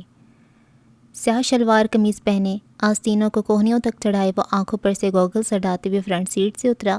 انس نے نفرت آمیز نگاہوں سے اسے دیکھا۔ میں اپنے ذرائع سے بھی معلوم کروا رہا ہوں، تمہارے پیرنٹس کے قاتل بہت جلد پکڑے جائیں گے۔ ان سب میں الجھ کر اپنی انرجی ضائع کرنے کی بجائے اپنے لیے کوئی بہترین وکیل ڈھونڈ لو، بہت جلد تمہیں اس کی ضرورت پڑنے والی ہے۔ اس کا انداز انتہائی سرد تھا، اندر تک خون جما دینے والا۔ تو تمہیں لگتا ہے تم سالار غازی کو سلاخوں کے پیچھے ڈالنے کی ہمت رکھتے ہو؟ میں قانون کو ہاتھ میں نہیں لینا چاہتا، ورنہ تمہیں اپنے طریقے سے بتاتا کہ انس غازی کتنی ہمت رکھتا ہے۔ ایک دھیمی تمسخر سی مسکراہٹ سالار غازی کے چہرے کا حصہ بنی تھی۔ اپنے بھاری ہاتھ اس نے انس کے کندھے پہ رکھتے ہوئے اس کی آنکھوں کی تپش کو دیکھتے ہوئے بولا، تم نہیں کر سکتے۔ اس چھوٹے سے جملے سے وہ کچھ جتانا چاہ رہا تھا، وہ اچھے سے سمجھ رہا تھا۔ وہ صرف کہہ نہیں رہا تھا، اسے سمجھا رہا تھا، آگاہ کر رہا تھا کہ وہ سالار غازی کو شکست نہیں دے سکتا تھا۔ انس نے فوراً ہی اس کا ہاتھ جھٹک دیا تھا، جیسے وہ کوئی ناگوار سی چیز ہو۔ دہکتی نظر اسے دیکھتے جیسے نظروں سے ہی اس کے وجود کو جلا خاکستر کر دینا چاہتا ہو۔ تبھی کھلے دروازے سے ایک اور گاڑی اندر داخل ہوتی ہوئی دکھائی دی۔ وہ ابیر کی گاڑی تھی جو ہاسپٹل سے ابھی وہاں پہنچا تھا۔ پینٹ شرٹ میں ملبوس ایش گرے کوٹ بازو پر ڈالے وہ تھکان زدہ لگ رہا تھا۔ ہاسپٹل سے پہلے وہ آفس گیا تھا، آج اس کا سارا دن ہی مصروف گزرا تھا۔ پورچ میں جب ان دونوں کو آمنے سامنے کھڑے دیکھا تو چونک کر نفی میں سر ہلا گیا۔ انس، وہ اسے مخاطب کرتا ان کی جانب آیا۔ کیا ہوا ہے؟ ان کے بیچ کے سرد پن کو محسوس کرتے ہوئے اس نے باری باری ان دونوں کو دیکھتے ہوئے پوچھا۔ کچھ نہیں ابیر بھائی، میں بس اپنی طرف سے اس کا دل صاف کرنے کی کوشش کر رہا تھا، لیکن یہ تو ابھی بھی یہی سمجھتا ہے کہ اس کے پیرنٹس… جسٹ شٹ اپ۔ سالار کی بات مکمل ہونے سے پہلے وہ درشتی سے اس کی بات کاٹ گیا۔ قاتل اپنے انجام کو ضرور پہنچے گا، چبا کر کہتے ہوئے وہ وہاں سے اپنی گاڑی کی جانب بڑھ گیا تھا۔ سالار، ابیر نے ملامت سے دیکھا، میں نے تمہیں کہا تھا نا اس کا سامنا مت کرنا۔ میری کیا غلطی ہے اس میں کیوں مجرموں کی طرح چپ کر بیٹھوں؟ اگر وہ تمہیں مجرم سمجھتا ہے تو اس کے پاس شواہد بھی ہوں گے، ویسے ہی کسی پر الزام نہیں لگا سکتا۔ اور اگر وہ جھوٹے الزام سچ ثابت ہو گئے تو تب آپ کیا کریں گے؟ سالار، ابیر نے سخت ناگواری سے اسے دیکھا، اگر یہ سچ ہوا تو انس سے پہلے میں تمہارا منہ توڑوں گا، آئندہ یہ بات میرے سامنے کہنا بھی مت۔ درستی سے کہتے ہوئے وہ اندرونی عمارت کی جانب بڑھ گیا، جبکہ سالار وہیں کھڑا رہا تھا۔ گہری سانس ہوا کے سپرد کیے وہ زخمی مسکراہٹ کے ساتھ دور روشن آسمان کی جانب دیکھ رہا تھا۔ نہ جانے اس کی قسمت اسے کس راہ پر ڈالنے والی تھی۔ بریزے نے اچنبے سے اسے دیکھا تھا، جو آنکھوں پر بازو رکھے صوفے پر لیٹا تھا۔ سارے دن میں اس نے اب جا کر اس کی شکل دیکھی تھی۔ وہ اور فاز جانے سارا دن کیا کرتے رہے تھے۔ گھڑی رات کے 11:30 بجا رہی تھی، پتہ نہیں اس نے کھانا بھی کھایا تھا یا نہیں۔ وہ کافی دیر سے رشام کے روم میں اس کے پاس بیٹھی رہی تھی۔ اس کے سونے کے بعد ہی اپنے روم میں آئی تھی۔ نیند سے اس کی آنکھیں بوجھل ہو رہی تھیں۔ اس کا ارادہ بھی بس سونے کا تھا، لیکن رائمہ کی باتیں ذہن میں گونج رہی تھیں، جنہوں نے کئی بار اسے تاکید کی تھی کہ عاشر واپس آئے تو اس سے کھانے کا پوچھ لیا کرو۔ اسے خود سے کہنے کی عادت نہیں ہے، اگر نہ پوچھو تو وہ ویسے ہی سو جاتا ہے۔ عاشر، نہ چاہتی ہوئی بھی وہ اس کے پاس آ کر اسے پکارا۔ عاشر، دوسری بار اس نے پھر آواز دی۔ بنا کوئی حرکت کیے اس نے محض اتنا ہی کہا۔ کہاں تھے تم سارا دن؟ تم کیا مجھے یاد کر رہی تھی؟ بریزے کو اس کی بھاری مدھم سی آواز سنائی دی۔ پھپھو پریشان ہو رہی تھیں، تم فون بھی نہیں اٹھا رہے تھے کسی کا۔ تم کرتی تو اٹھا لیتا۔ کھانا کھاؤ گے؟ گرم کر کے لاؤں؟ اس کے غیر متوقع جوابات بریزے کو حیرانگی کے ساتھ ساتھ الجھن میں بھی ڈال رہے تھے، لیکن پھر بھی نظر انداز کیے جا رہی تھی۔ بھوک نہیں ہے۔ ٹھیک ہے، وہ شانے اچکاتی ہوئی بیڈ کے پاس آ کر اپنی سائڈ پر بیٹھ گئی، دوپٹہ اتار کر ایک طرف رکھا، پھر موئسچرائزر اٹھا کر ہاتھوں پر لگانے لگی کہ نکھیوں سے اسے ہی دیکھ رہی تھی جو اب اٹھ کر بیٹھ چکا تھا۔ سر فون پر جھکائے جانے کیا ٹائپنگ کر رہا تھا۔ خوبصورت تو وہ بلا کا تھا، یونیورسٹی کے پہلے دن ہی اس کی وجاہت کے چرچے پوری جامعہ میں گونجتے سن چکی تھی۔ اوپر سے اس کا مغرور انداز اس کی وجاہت میں کئی گنا اضافے کا باعث بنتا تھا۔ بریزی کو ہمیشہ سے یہی لگتا تھا کہ وہ اپنے اسی غرور کی وجہ سے اسے ناپسند کرتا ہے اور صرف لڑتا جھگڑتا ہی رہتا ہے۔ وہ تو سوچتی تھی کہ اس کی ہونے والی بیوی بھی اس کی ٹکر کی ہوگی، انتہا کی ذہین اور خوبصورت، جو اس کے ساتھ کھڑی ہو تو مانو چاند سورج کی جوڑی بن گئی ہو۔ لیکن اس کی بیوی کی حیثیت سے آج وہ اس کے روم میں موجود تھی، جس کا اس نے خواب میں بھی کبھی تصور نہیں کیا تھا۔ خیر کم تو وہ بھی نہیں تھی، غازی خاندان کی کوئی لڑکی بھی اس کی خوبصورتی کا مقابلہ نہیں کر سکتی تھی۔ عاشر کو دیکھتی وہ خود کو یہی ڈھارس دے رہی تھی۔ جب بھی نظروں کا ارتعاش اپنے چہرے پہ محسوس ہوتے ہوئے اس نے فون سے نظریں ہٹا کر اچانک ہی اس کی طرف دیکھا، جو نگاہوں کا تصادم ہونے پر گڑبڑا کر رخ ہی پھیر گئی تھی۔ بنا کچھ کہے وہ فون آف کر کے میز پر ڈالتے ہوئے الماری سے آرام دہ کپڑے نکال کر شاور لینے چلا گیا۔ کچھ ہی دیر میں ٹراؤزر اور ٹی شرٹ پہنے گیلے بالوں کو تولیے سے رگڑتا ہوا وہ باہر آیا تو وہ بلینکٹ اوڑھے گہری نیند سو چکی تھی۔ تولیہ سٹینڈ پہ ڈال کر مرر کے سامنے کھڑے ہو کر بالوں میں برش پھیرتے ہوئے وہ اسے ہی دیکھے جا رہا تھا۔ برش ٹیبل پہ رکھنے کے بعد اس نے قدم خود بخود اس کی جانب بڑھ گئے تھے۔ رخسار تلے ہتھیلی رکھے وہ بے سدھ تھی۔ اس کی دراز پلکوں کی جھالروں کو دیکھتے ہوئے وہ اس کے پاس ہی بیٹھ گیا تھا۔ وہ لاکھ اس کی طرف سے غافل ہونے کی کوشش کرتا، لیکن دل تھا کہ ہر وقت بغاوت پہ آمادہ رہتا تھا۔ وہ اسے کیسے بتاتا کہ اس کے سارے دن کی تھکاوٹ اس کا چہرہ دیکھ کر ہی زائل ہو جاتی ہے۔ اسے دیکھنے کے بعد اپنے ہوش میں نہیں رہتا تھا۔ اس کی آنکھیں عاشر کو دنیا سے بیگانہ کر دیا کرتی تھیں۔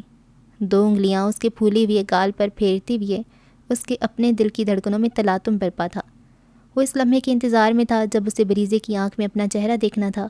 اس کے دل میں بھی بس اپنا نام نقش کرنا تھا۔ اس کے جلتے لمب سے کسمسا کر اس نے پلکیں اٹھا کر دیکھا۔ جب عاشر کو اپنے اتنے قریب بیٹھا دیکھا تو چونک کر جلدی سے اٹھی۔ تم یہاں کیا کر رہے ہو؟ پیشانی پر لاتعداد چکنیں ابھریں۔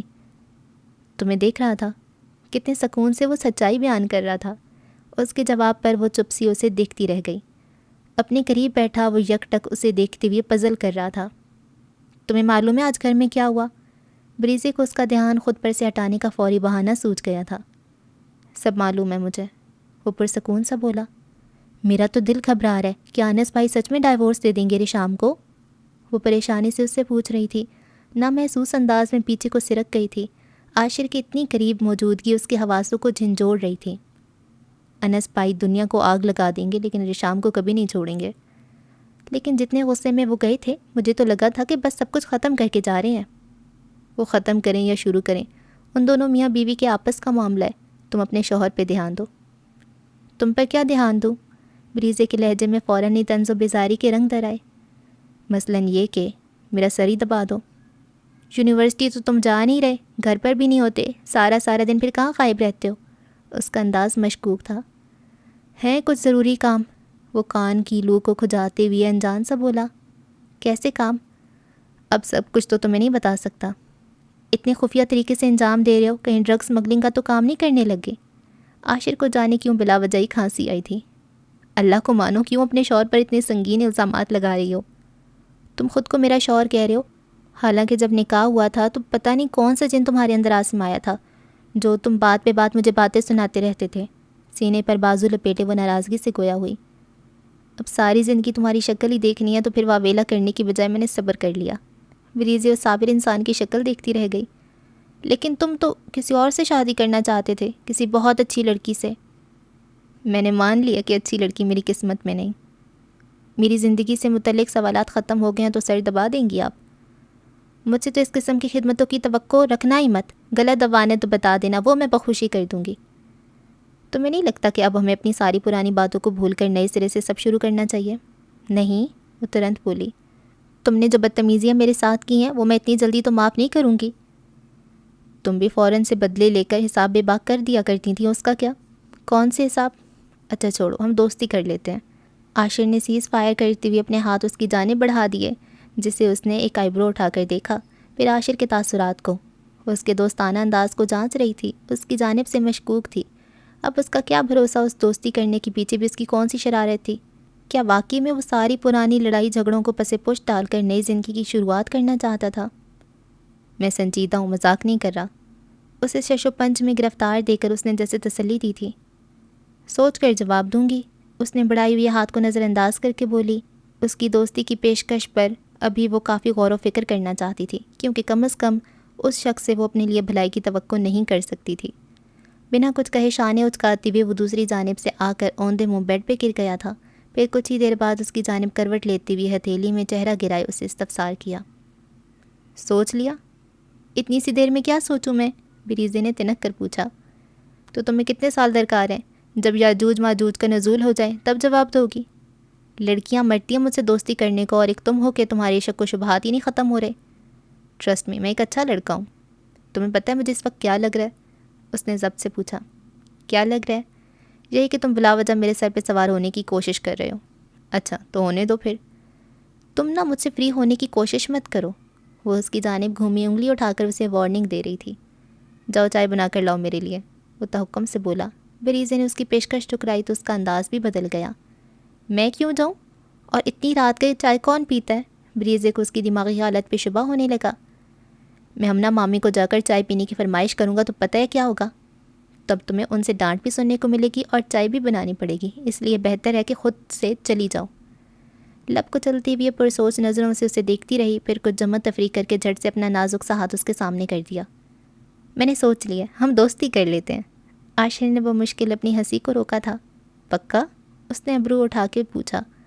ہاں پکا، اس نے ترنت جواب دینے پر عاشر نے اس کا ہاتھ تھام لیا تھا. کئی سالوں سے ان کی قائم سرد پن کی دیواریں چٹکنے لگی تھیں. عاشر کی پیش قدمی کے باعث ان کے بیچ حائل ناگواری اور ناپسندیدگی کے جذبات جیسے ہوا میں تحلیل ہونے لگے تھے. نئے رشتے کو اپنا کر نئی زندگی کی راہ پر وہ دونوں ہم قدم ہو کر ایک ساتھ اس سفر کو شروع کرنے جا رہے تھے. اب تو نہیں بنواؤ گے نا مجھ سے چائے؟ اس نے خاص امید سے پوچھا. وہ تو تمہیں ہی بنانی پڑے گی. اب میری کوئی دوسری بیوی تو ہے نہیں، ورنہ میں اس سے بنوا لیتا. مجھے نہیں کرنی تم سے دوستی، تم دوسری شادی ہی کر لو. خفگی سے کہتی اس نے فوراً ہی اپنا ہاتھ کھینچ لیا تھا. اسے جب اس دوستی کا کوئی فائدہ نظر نہ آیا تو دوبارہ قدم پیچھے ہٹا لیے. میرا تو دوسری شادی میں فی الحال کوئی انٹرسٹ نہیں ہے. میرے کیا اتنے برے حالات آ گئے ہیں کہ اتنی رات کو میں عاشر مرزا کے لیے چائے بناؤں؟ وہ جلدی بنتی سوچ رہی تھی. تم تو اسموکنگ کی شوقین ہو نا، ایسا کرو سگریٹ پی لو، چائے پی کر کیا کرو گے؟ اف، بریزے غازی کے مشورے. میں نے سگریٹ پینا چھوڑ دیا. کیوں؟ اس نے شدید حیرانگی سے پوچھا. پہلے ٹینشن کی وجہ سے پیا کرتا تھا، لیکن اب وہ ٹینشن ختم ہو گئی ہے میری. میں نہیں پوچھوں گی کہ ایسی کون سی ٹینشنز تمہیں لاحق تھیں، لیکن میرے خیال سے اب تمہیں زیادہ سگریٹ پینا شروع کر دینی چاہیے، کیونکہ تم ہی نے تو کہا تھا کہ میری ذات تمہارے لیے محض سر درد اور ٹینشن کا باعث ہے. وہ اس کے میٹھے سے طنز پر محض مسکرا کر رہ گیا. صحیح کہہ رہی ہو، اب تم تو مستقل میرے سر پہ سوار ہو چکی ہو، تو اب مجھے ڈرگز لینا شروع کر دینا چاہیے. استغفر اللہ. بریزے نے جھرجھری لیتے ہوئے ایک گھوری سے اسے نوازا. تم سے اور امید بھی کیا رکھی جا سکتی ہے؟ وہ بڑبڑاتی ہوئی اٹھ گئی تھی. آپ کی کوئی بات ہوئی تھی انس سے؟ عبیر نے سنجیدگی سے ان سے دریافت کیا. اسے کہیں نہ کہیں لگ رہا تھا کہ یقیناً وجاہت غازی نے انس سے کچھ کہا ہوگا. میں نے بس اتنا کہا تھا کہ ریشام کو اپنے نکاح میں رکھو گے تو پھر ساری جائیداد سے دستبردار ہونا پڑے گا. پھر کیا اس نے مان لی تھی میری بات؟ لیکن ریشام نے اس کے ساتھ جانے سے انکار کر دیا. بابا آپ کو معلوم بھی ہے وہ اس وقت کس ذہنی حالت کا شکار ہے. اس کے ماں باپ کو مرے بھی کچھ دن بھی نہیں گزرے. آپ کو ایسا مطالبہ نہیں رکھنا چاہیے تھا اس کے سامنے. تمہیں اس کی وکالت کرنے کی ضرورت نہیں ہے ابھی، مجھے بہتر معلوم ہے جو بھی میں نے کیا. ضمیر چاچو کو کوئی اعتراض نہیں ہے. میرے خیال سے میں ریشام کی رخصتی کر دینی چاہیے. ریشام کو بھی اپنی پراپرٹی چھوڑنی ہوگی. وہ ریشام کا قانونی حق ہے، ہم اس سے وہ نہیں چھین سکتے. ریشام اور انس کے رشتے کے لیے میری بس یہی شرط ہے، اگر وہ دونوں راضی ہیں تو تمہیں ان کی قانونی اور شرعی حقوق یاد دلانے کی ضرورت نہیں ہے۔ انہوں نے تنفر سے کہتے ہوئے بات ہی ختم کر دی تھی۔ رائمہ کی گود میں سر رکھے آنکھیں موندے لیٹی تھی، لیکن آنکھوں کے کناروں سے آنسو پانی کی صورت ابھی بھی بہہ رہے تھے۔ وہ مجھ سے مایوس ہو کر گیا پھپھو، اس کی دھیمی سی آواز رائمہ بمشکل سن پا رہی تھی۔ میں اسے بزدل ہونے کا طعنہ دیا کرتی تھی، لیکن آج وہ میری ہی الفاظ میرے منہ پر مار کر گیا ہے۔ پھپھو وہ ایسا کر بھی کیسے سکتا ہے میرے ساتھ؟ وہ جھٹکے سے اٹھ بیٹھی، اس کے دراز کھلے ہوئے بال چہرے کے دائیں بائیں میں تسلط سا جما لیا۔ وہ ایسے نہیں کر سکتا ریشام، وہ غصے میں ہے ابھی، سب ٹھیک ہو جائے گا، پریشان مت ہو۔ کیسے پریشان نہ ہو؟ وہ صاف کہہ کر گیا ہے کہ… اس کی بات ادھوری رہ گئی تھی۔ جب کھلے دروازے پہ دستک ہوئی تو ریشام اور رائمہ نے چونک کر دیکھا۔ بابا؟ دروازے میں کھڑے ضمیر غازی کو دیکھ کر اس نے جھٹ سائڈ پر پڑا دوپٹہ اٹھا کر سر پہ اوڑھا تھا۔ آج جو کچھ بھی حویلی میں ہوا اس سب کی خبر انہیں مل چکی تھی۔ ضمیر اور زاریہ غازی ہاسپٹل سے سیدھا وہیں آئے تھے، یقیناً انہیں بھی سارے واقعے کی خبر مل چکی تھی۔ انس نے تم سے ساتھ جانے کو کہا تھا؟ ضمیر غازی کا دل تو اپنی لاڈلی بیٹی کی حالت دیکھ کر ہی دکھ سے بھر چکا تھا۔ جی، اس نے جھکے سر کے ساتھ جواب دیا۔ کیوں نہیں گئی تم؟ آپ کی اجازت کے بغیر کیسے چلی جاتی؟ تائے جان کے علاوہ کوئی مرد نہیں تھا حویلی میں، اور اگر میں چلی جاتی تو تائی امی کا کیا بھروسہ، سارے خاندان میں مشہور کر دیتی کہ میں گھر سے بھاگ گئی۔ جب سے تمہارا اور انس کا نکاح ہوا ہے میں نے تب سے تمہاری آنکھوں میں آنسو ہی دیکھے ہیں ریشام۔ تم میری اکلوتی اولاد ہو، تمہاری خوشی میرے لیے ہر چیز سے بڑھ کر ہے۔ تایا جان نے کہا کہ اگر میں انس کے ساتھ چلی گئی تو میرا حویلی سے ہر قسم کا تعلق ختم ہو جائے گا، یہ کوئی کہنے کی بات ہے ان کی؟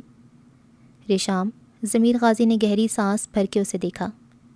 تمہارے دادا جان اس وقت ہاسپٹل میں ایڈمٹ ہیں، ان کی غیر موجودگی میں سعدین حویلی کے سربراہی کرسی کے وارث تمہارے تایا جان ہی ہیں، ان کے فیصلوں اور اصولوں کو کوئی چیلنج نہیں کر سکتا۔ تو آپ بھی مجھ سے رشتہ ختم کر دیں گے؟ وہ بے یقینی کا شکار لگ رہی تھی۔ ایسا کبھی نہیں ہو سکتا، لیکن کیا بابا؟ اس نے اپنے سر پر دھرا ان کا ہاتھ ہٹا دیا۔ میرے خیال سے تمہارا اور انس کا الگ ہو جانا ہی بہتر ہے، تمہارا یہ رشتہ تمہارے لیے بس پریشانیاں ہی پیدا کرے گا۔ تمہارے بابا ٹھیک کہہ رہے ہیں ریشام، اس کے نام سے بندے رہنے سے بہتر ہے تم اس بے جوڑ تعلق سے آزاد ہو جاؤ، ہم تمہاری شادی کہیں اور کر دیں گے۔ سچ پوچھو تو وہ لڑکا مجھے کافی مغرور سا لگتا ہے، کسی سے ڈھنگ سے بات تو کرتا ہی نہیں ہے۔ تم سے یہ جبری نکاح بھی اس نے بس سعدین حویلی کو نیچا دکھانے کے لیے کیا تھا۔ مما وہ ایسا نہیں ہے، اس سے لگ رہا تھا جیسے کوئی ہولے ہولے اس کے دل کو ٹکڑوں میں کاٹتا جا رہا ہو۔ آخر یہ ساری دنیا ان کے رشتے کی اتنی خلاف کیوں ہو گئی تھی؟ اس کی طرفداری مت کرو ریشام، تم نے دیکھا نہیں کیسے وہ سالار پر اپنے ماں باپ کے قتل کا الزام لگا رہا تھا؟ تو ہو سکتا ہے کہ سالار بھائی… ریشام، زاریہ غازی نے حیرانگی سے اسے دیکھا۔ اس کا اثر ہو گیا تم پر جو اس طرح کی سوچ رہی ہو؟ انہیں سخت ناگوار گزرا تھا اس کا سالار پہ شک کرنا، وہ بے بسی سے لب کچلتی رہ گئی۔ وائٹ پلازو پر گھٹنے تک آتی بلیک کرتی پر وائٹ ہی دوپٹہ شانے پر ڈالے وہ اس کے روم میں بیٹھی تھی۔ چہرے پہ سخت سے تاثرات تھے، لب بھینچ بھینچ رکھے تھے، ہاف بالوں کو کیچر میں قید کیے، باقی کو پشت پہ کھلا چھوڑ رکھا تھا۔ کچھ دن پہلے جب یہاں سے گئی تھی تو دل میں مصمم ارادہ کر کے نکلی تھی کہ آئندہ اس آفس میں داخل نہیں ہوگی کبھی، لیکن آج پھر وہ یہاں بیٹھی تھی۔ اس کی خود سے کی گئی قسمیں اور وعدے سالار غازی کے آگے ناکام ہو جایا کرتے تھے۔ تم میرے ساتھ زبردستی نہیں کر سکتے؟ اس کے چہرے کی طرح آواز میں بھی سختی اور ناگواری تھی۔ تم کانٹریکٹ کی خلاف ورزی کرو گی تو مجھے زبردستی کرنا پڑے گی۔ اس کے برعکس وہ کافی پرسکون اور ٹھہرے ہوئے انداز میں بات کر رہا تھا۔ تم ایک قاتل کے ساتھ کوئی کانٹریکٹ نہیں رکھنا چاہتی، بے شک تم مجھے جیل ہی بھیج دو۔ مہرماں کا لہجہ حد درجہ نفرت آمیز تھا۔ وہ اس کی حقیقت جاننے کے بعد اس کی شکل دیکھنے کی بھی روادار نہیں تھی، لیکن پھر بھی مجبوراً اسے آفس آنا پڑا تھا۔ یہ قاتل تمہیں جیل بھیج دے گا، خود کہاں جائے گا؟ سالار، خدارا مجھے سچ بتاؤ، تم اتنے پتھر دل نہیں ہو سکتے، تم نے جھوٹ کہا تھا نا؟ ضروری نہیں ہے مہرماں کہ اگر آپ نرم دل ہوں تو دوسروں کو بھی ویسا ہی سمجھیں۔ ہر انسان دوسرے انسان سے مختلف ہوتا ہے، سب کی سوچ، ان کی پسند ناپسند، ان کی ترجیحات سب مختلف ہو سکتا ہے۔ لیکن تم ایک قاتل… میں صرف ایک قاتل ہی نہیں، ایک اسمگلر بھی ہوں، میں قیمتی اسلحے اور ڈرگس کی اسمگلنگ کا کام بھی کرتا ہوں۔ وہ حیرت کی زیادتی سے اس کی سچائی اس کے منہ سے سن رہی تھی۔ میں انس کو سب بتا دوں گی تمہارے بارے میں۔ تمہیں کیا لگتا ہے کیا اسے معلوم نہیں ہوگا یہ سب؟ وہ جانتا ہے؟ مہرماں کو شدید حیرانگی تھی کہ سب جانتے بوجھتے بھی انس نے اسے گولیاں کیوں نہیں ماری تھیں۔ اس نے تمہیں کچھ نہیں کہا؟ وہ میرا کچھ نہیں بگاڑ سکتا۔ تم انس کو شاید جانتے نہیں ہو۔ تم سے زیادہ میں اسے جانتا ہوں، وہ مجھے نقصان پہنچانے کی ہمت نہیں رکھتا۔ تم میرے سامنے اعتراف جرم کر چکے ہو، میں پولیس کو بھی بتا سکتی ہوں۔ وہ اس کے دھمکانے والے انداز پر بے ساختہ ہنستا تھا۔ مہرمہ سلطان کونیا میز پہ ٹکا کر وہ تھوڑا آگے کی جانب جھکا۔ تمہارے پولیس اسٹیشن پہنچنے کی نوبت بھی نہیں آئے گی۔ کیا کہنا چاہتے ہو تم؟ ہو سکتا ہے کوئی تمہیں راستے میں کڈنیپ کر لے یا پھر وہیں تمہیں گولی مار دے۔ میں صرف اندازاً کہہ رہا ہوں، سیریس مت ہو۔ اس کی اڑی رنگت کو دیکھتے ہوئے ساتھ ہی دلاسا بھی دے ڈالا۔ وہ اسے سنگین نتائج کی دھمکیاں دے رہا تھا، وہ بے بسی کی انتہا پر تھی، وہ چاہتی ہوئی بھی اس کا کچھ نہیں بگاڑ سکتی تھی۔ بہرحال کرائے پہ بندی گھڑی کو آنکھوں کے سامنے کرتی ہوئے اس کی طرف متوجہ ہوا۔ مجھے ایک ضروری کام کے لیے بھی نکلنا ہے، میری غیر موجودگی میں تمہیں اس آفس میں رکنے کی ضرورت نہیں، میرے ساتھ چلو، میں تمہیں گھر ڈراپ کر دوں گا۔ لیکن وہ جلد میں اپنی چیئر سے اٹھی۔ ڈرائیور کے ساتھ چلی جاؤں گی میں، ارکالود پیشانی کو صاف کرتی وہ لڑکھڑاتے لہجے میں بولی۔ سالار کو پولیس نے اریسٹ کر لیا ہے۔ وہ خبر حویلی میں ایک طوفان مچا گئی تھی۔ آپ کو کیا ضرورت تھی اتنی شرطیں رکھنے کی؟ جب وہ ریشام کو لے جا رہا تھا تو جانے دیتے اس کے ساتھ۔ جب تک ریشام اس حویلی میں رہے گی تب تک وہ ہماری جان کا عذاب بنا رہے گا۔ میرے سالار کو واپس لے کر آئے، مجھے نہیں معلوم۔ سفینہ غازی نے روتے ہوئے وجاہت غازی سے کہتی جا رہی تھیں، جن کے چہرے پر پریشانی کے اثرات نمایاں تھے۔ ابیر گیا معاملات دیکھنے، وہ سالار کو واپس لے آئے گا۔ اس کے ماں باپ کا قتل ہوا ہے وجاہت صاحب، اس کا سارا شک تو ہم پر ہی ہے، جیسے ہم نے اس کے ماں باپ کو مارا ہے۔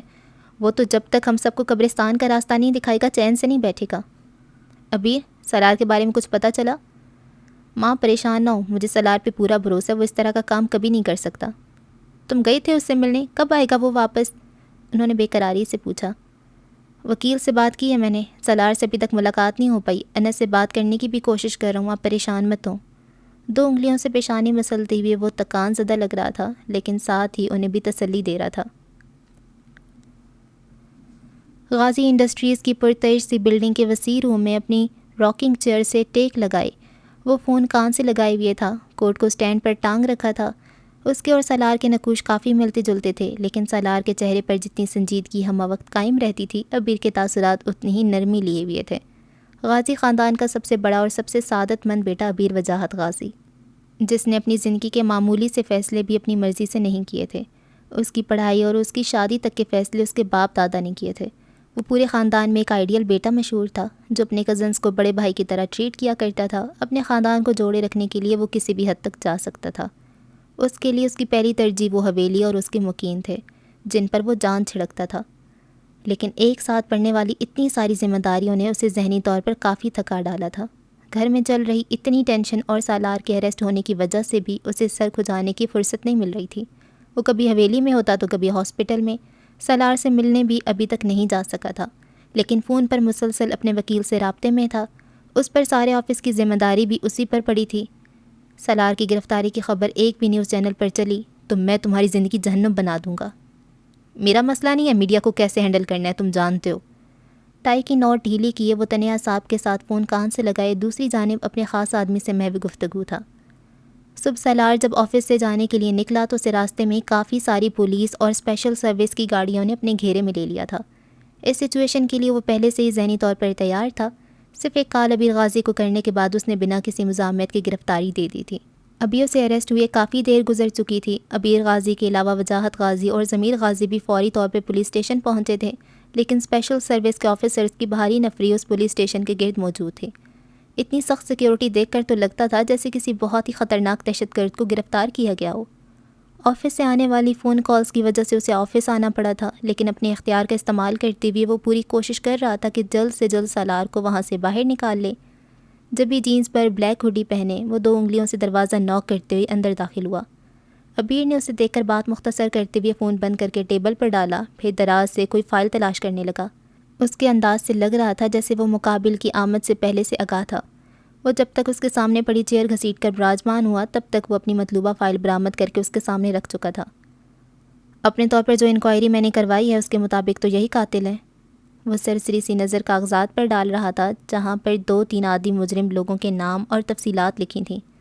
رضا غازی کئی بار انہیں ٹارگٹ کلنگ اور اسمگلنگ کے الزام میں گرفتار کر چکے تھے، لیکن ایک بڑی سیاسی شخصیت کی پشت پناہی ہونے کی وجہ سے وہ کچھ ہی دن میں جیل سے رہا ہو جاتے تھے۔ ابیر کے مطابق رضا اور صوفیہ کے قاتل میں وہی لوگ ملوث تھے۔ سالار کے خلاف اپنا کیس واپس لے لو انس، وہ بے قصور ہے۔ کئی بار کی دہرائی ہوئی بات اس نے پھر کہی تھی۔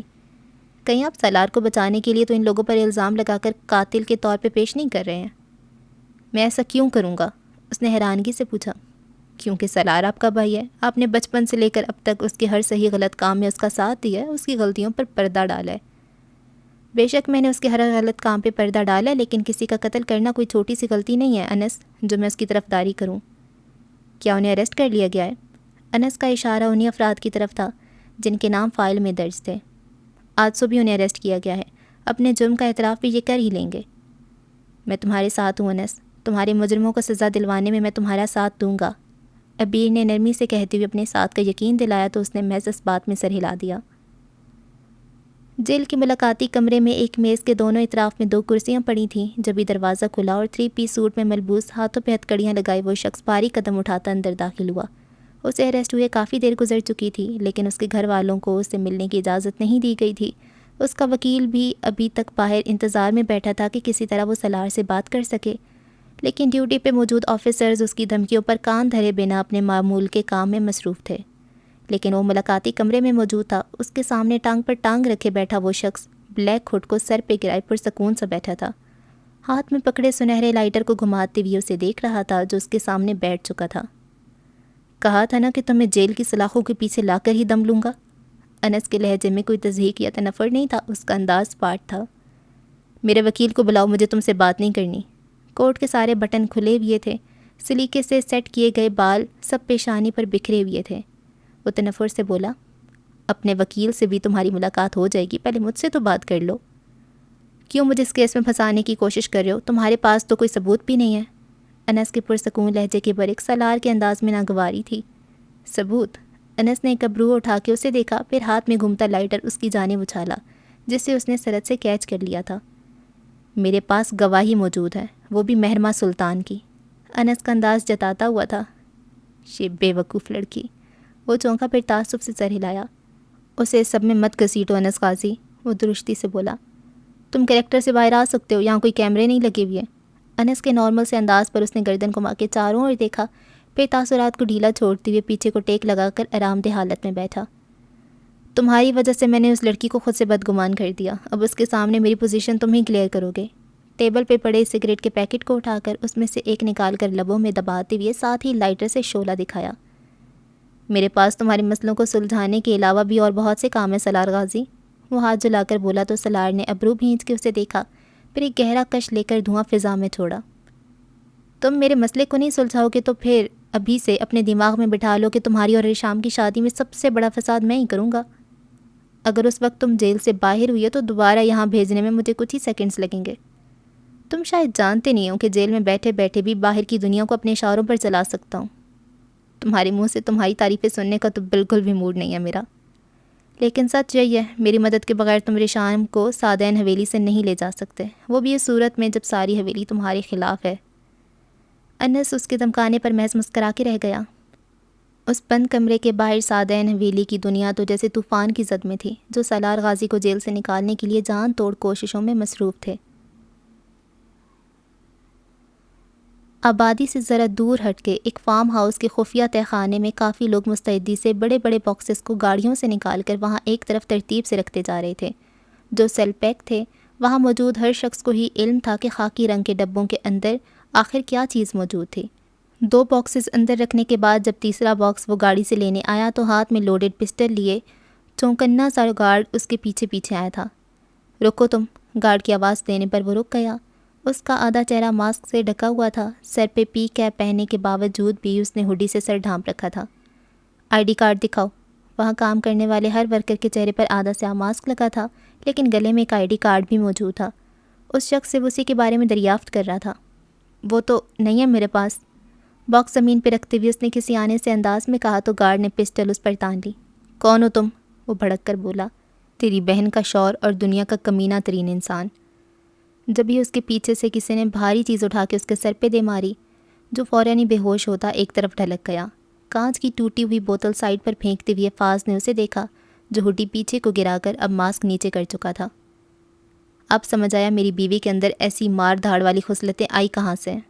عاشر نے نیچے گرے کارڈ کو دیکھتے ہوئے کہا، میں آ کر نہیں بچاتا تو دونوں پکڑے جاتے اور اس گارڈ کی جگہ ہم دونوں یہاں گرے ہوئے ہوتے۔ کسی کے آنے سے پہلے اس کو ٹھکانے لگانے کی کرو جلدی، ابھی 3 گاڑیاں اور آنی ہیں۔